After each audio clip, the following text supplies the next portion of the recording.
Hello, my name is Hannah Beswick with the Georgetown Institute for Women, Peace and Security at the Edmund A. Walsh School of Foreign Service. This is a profile in peace for the Oral Histories Project. Today, I have the pleasure of interviewing Alaa Murabit, founder and president of Voice of Libyan Women. Alaa, it's so great to have you with us today. Thank you. You are the founder and president of Voice of Libyan Women. What motivated you to start this organization, and what do you hope to achieve through it?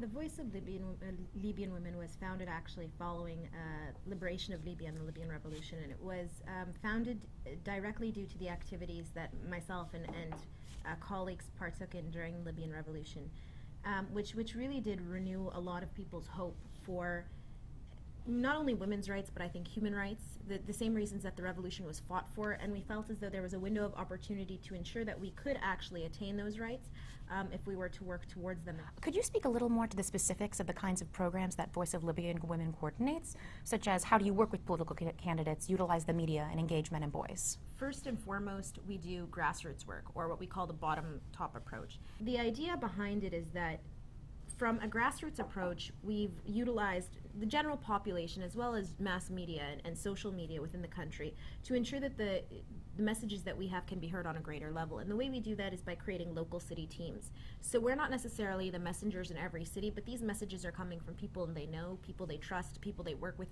their teachers, their mothers, their wives, as well as their fathers and brothers. And so that way we have much more, I think, community support and community buy-in for our initiatives.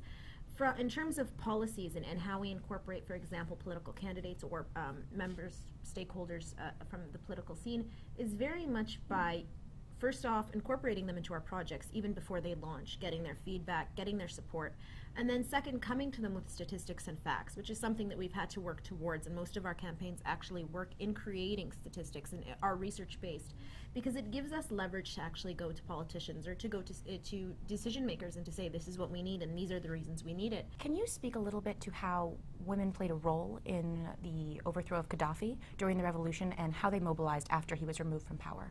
Well, I think that's a very good question because there's a lot of confusion about it. But I think it's very important to remember that during the revolution, everybody talks about how the men fought. And that's fair enough, the men fought.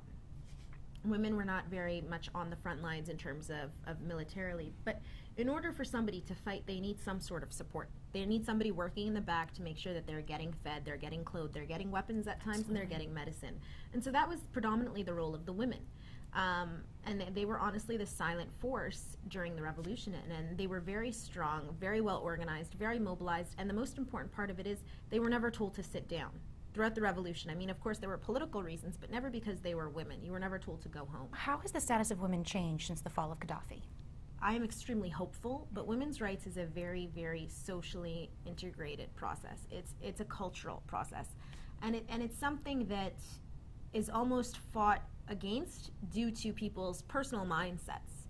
And Libya is, I mean, whenever you talk about the changes that have happened in Libya, it's gone through extreme transitions in the past 3 years. After 42 years of having a dictator, previous to that it was a monarchy, previous to that it was occupied. And so when you look at kind of the process of change, this is the first time that institutions are being built. We've never had civil society before, civil society which functioned to liberate and support human rights. So with that all taken into consideration, the fact that there are existing women's organizations, the fact that they are doing work, the fact that research is being done, the fact that we have 17% of our Congress were women, which rivals, I mean, the US. So these changes are quite important. Now, they're obviously not enough, but when you think about during the Gaddafi regime, how the only women who had a say were women who were either related to him or in cahoots with the regime, it does change the fact that I can be here now talking to you. What do you think are the biggest challenges and obstacles that you face in integrating women into the political system and encouraging women's participation? I think they are the same as, I think that's something we universally have in common. The challenges, first and foremost, there are the challenges of personal mindset. And I think that that's probably the most important challenge, simply because it's the most difficult to overcome. And those are built usually on tradition, culture, and misuse or misinterpretation of religion. And they're usually used to pigeonhole women's rights to certain key issues, right, or what they view as key issues, and to keep the conversation about only that. So you never really move on to politics, you never move on to economy, because they keep it in a kind of a gray area, something they know people will argue about for a matter of years. and it stagnates there. So I would say that's our key issue. Second to that, of course, is the fact that not a lot of women in Libya are part of the workforce. So part of the workforce which is able to make change, right? So economic ability. When you have less economic ability, you have less space to maneuver politically, and you have less networks. You have less financial capability, and so that's also very important. But I think it really comes down to kind of changing the conversation from being about women's rights in a very abstract sense to talking about specific issues and making sure that we can actually seek results in those. How would you define peace and security? I define peace and security as being able to get into my car and go to work without being scared. I would define it as being comfortable with my sisters walking home from school, because I would not be worried anything would happen to them. This has been a Profile in Peace for the Oral Histories Project. To view more videos like this, please visit us at giwps.georgetown.edu. Thank you.